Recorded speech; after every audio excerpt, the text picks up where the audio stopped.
Vous pensiez tout savoir sur la tristesse. Détrompez-vous. Il y a des jours où la vie semble nous retirer la lumière. On se réveille avec ce poids invisible dans la poitrine, ce silence qui ne dit rien, et pourtant, tout en nous crie « Pourquoi je me sens ainsi ?» Ce n'est pas seulement une émotion, c'est une ombre qui s'invite même quand tout semble aller bien, une ombre que l'on fuit, que l'on cache, comme si la tristesse était une faute, une faiblesse, quelque chose à effacer derrière un sourire. Et pourtant, et si cette tristesse n'était pas une ennemie, mais une messagère? Et si au lieu de nous enfermer, elle portait en elle la clé de notre liberté? C'est ce qu'un homme, il y a plus de 400 ans, a osé penser. Un homme banni par les siens, condamné pour avoir voulu comprendre Dieu, la nature et l'âme humaine. Son nom, Spinoza. Et ce qu'il a découvert change tout. Car pour lui, la tristesse n'est pas une faute morale, mais un signal. Un signe que notre puissance d'exister s'est affaiblie et qu'il est temps de la retrouver. Si le sujet Transformer la tristesse en liberté vous parle, pensez à vous abonner et à liker dès maintenant. Oui, même si vous êtes un peu triste aujourd'hui. Ça m'aide à vous partager encore plus de sagesse intemporelle comme celle-ci. Alors restez bien jusqu'à la fin, parce que dans cette vidéo, vous allez découvrir comment Spinoza peut vous apprendre non pas à fuir la tristesse, mais à la comprendre, à la traverser et à en faire une force calme, une liberté intérieure, une joie qui ne dépend plus de rien, sinon de la clarté de l'esprit.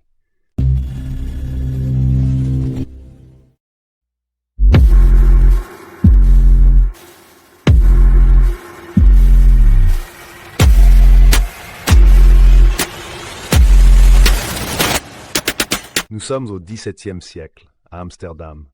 Un jeune homme marche seul dans les rues étroites. Il s'appelle Baruch Spinoza.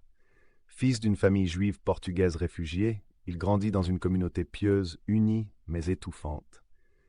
Très tôt, il ose poser la question interdite. Et si Dieu n'était pas au-dessus du monde, mais dans le monde lui-même? Cette pensée suffit à tout faire basculer. Spinoza est excommunié, rejeté par les siens, condamné à vivre sans famille, sans communauté, sans repère. Mais au lieu de sombrer, il choisit le silence et la réflexion. Il gagne sa vie modestement, en taillant des lentilles, et consacre chaque instant à ce que peu d'hommes ont eu le courage d'affronter, comprendre la vie elle-même. Là où d'autres auraient vu la honte, lui voit la libération. Il découvre que la vraie paix ne vient pas de l'obéissance, mais de la lucidité.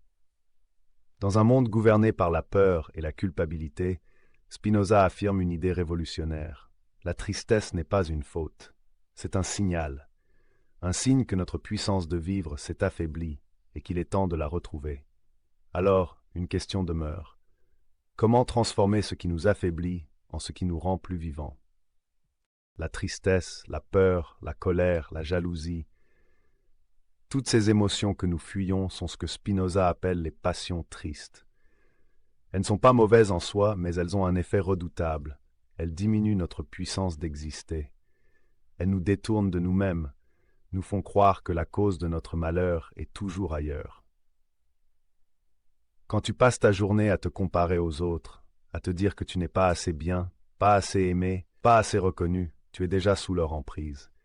Tu n'agis plus, tu réagis, tu n'es plus la cause de tes émotions, tu en es le jouet. Spinoza dit que c'est là que naît la servitude, quand notre âme dépend de ce qu'elle ne comprend pas. Et c'est peut-être la grande maladie de notre époque. Sur les réseaux sociaux, dans les infos, dans nos conversations quotidiennes, on se nourrit de ces passions tristes comme d'une drogue invisible. On s'indigne, on jalouse, on craint, on s'accroche à l'approbation des autres. Mais plus on vit à travers leurs regards, plus on s'éloigne de notre liberté intérieure. Parce que, comme l'écrit Spinoza, quand nous croyons que tout nous échappe, nous perdons la liberté. Et si le chemin commençait justement là, dans la compréhension de ce qui nous traverse? C'est ce qu'il appelle la joie active. Une joie qui ne dépend pas d'un hasard heureux, d'une réussite, d'un compliment, mais d'un regard nouveau sur la vie. La joie passive, c'est celle qu'on subit. On l'a, puis on la perd. Elle monte avec le plaisir, elle retombe avec la peur.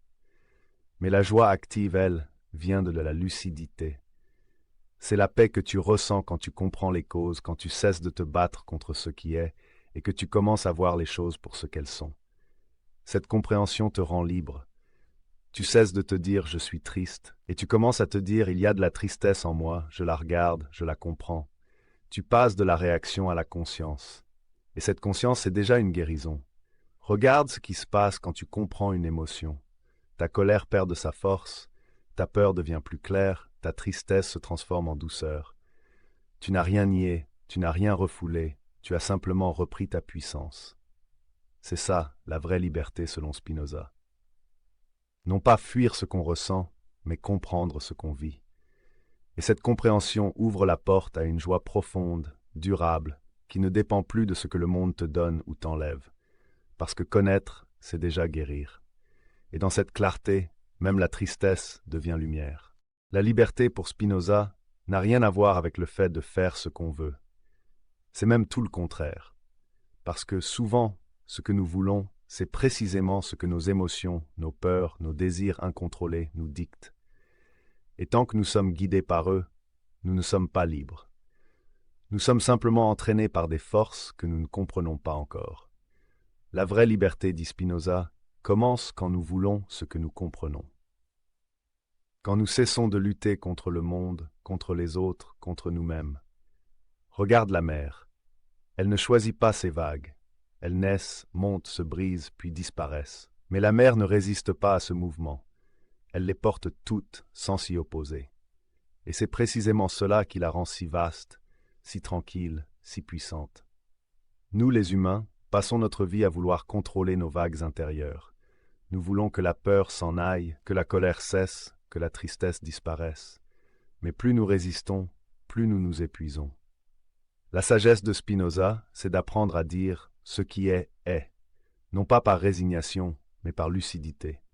Car comprendre la nécessité des choses, c'est déjà se libérer de leur poids. C'est reconnaître que tout ce qui arrive a une cause, et que cette cause, si on la comprend, ne nous écrase plus. Elle devient matière à connaissance, matière à paix. Quand tu cesses de lutter contre ce qui est, tu redeviens cause de toi-même, tu redeviens créateur de ton mouvement intérieur. Tu ne fuis plus la vie, tu l'épouses. Alors la liberté ne ressemble plus à une révolte, elle devient une harmonie, une puissance douce sans résistance qui s'accorde au rythme du monde. La liberté, dit Spinoza, c'est la joie de comprendre la nécessité. C'est le sourire tranquille de celui qui sait que tout ce qui existe a sa place et que lui aussi fait partie de ce grand ordre vivant. Et dans ce sourire silencieux, la tristesse cesse d'être un poids. Elle devient un passage, un retour vers la lumière. De la tristesse à la joie, de la peur à la liberté, de la réaction à la compréhension. C'est tout le voyage que Spinoza nous invite à faire. Un chemin intérieur, presque invisible, où l'on apprend à ne plus se battre contre la vie, mais à la comprendre, à la traverser avec lucidité et douceur. Celui qui comprend n'obéit plus à la peur. Il n'a plus besoin de se cacher derrière ses émotions ou ses désirs. Il voit les causes, il reconnaît les effets, et dans cette clarté, il trouve une paix que rien ne peut lui retirer. Spinoza ne voulait pas fuir la vie. Il voulait l'aimer totalement. Aimer sa lumière et ses ombres, ses certitudes et ses mystères. Aimer le monde, non pas comme il devrait être, mais comme il est, ici et maintenant. Et c'est peut-être cela, la sagesse intemporelle. Comprendre que la liberté n'est pas au bout du combat, mais au cœur même de ce que nous vivons. Qu'elle se trouve dans la connaissance, dans la bienveillance envers soi, et dans cette joie tranquille de participer simplement au grand mouvement du monde. Nous ne sommes pas seuls dans cette quête. Tous les êtres qui ont cherché la paix avant nous ont suivi ce même élan, comprendre pour aimer, et aimer pour se libérer. Dans un monde saturé d'images, de notifications et de comparaisons, nous passons notre temps à réagir. Chaque émotion devient un signal d'alerte, peur de rater, besoin d'être vu, envie d'être aimé. Et plus nous cherchons à contrôler ces émotions, plus elles nous échappent. C'est pour cela que la pensée de Spinoza est aujourd'hui plus actuelle que jamais. Il y a plus de 3 siècles, il avait déjà compris ce que notre époque redécouvre à travers la psychologie et la méditation. On ne devient libre qu'en comprenant ce qui nous traverse. La connaissance de soi n'est pas un luxe spirituel, c'est une nécessité humaine. Alors, et si cette semaine tu observais chaque émotion comme une messagère, non pas pour la juger, mais pour l'écouter, pour voir ce qu'elle veut te dire sur ta puissance, sur ta liberté, sur ta manière d'aimer. Parce que le voyage ne s'arrête pas ici. Dans le prochain épisode, on explorera comment Spinoza nous apprend à aimer sans dépendance, à aimer avec lucidité, sans perdre notre liberté intérieure. Abonne-toi, non pas pour consommer une vidéo de plus, mais pour continuer ce chemin, ce voyage vers la clarté, vers la liberté, et vers une joie qui ne dépend plus de rien d'autre que de la compréhension. Et toi, dis-moi en commentaire, quelle émotion aimerais-tu mieux comprendre pour en faire une force ?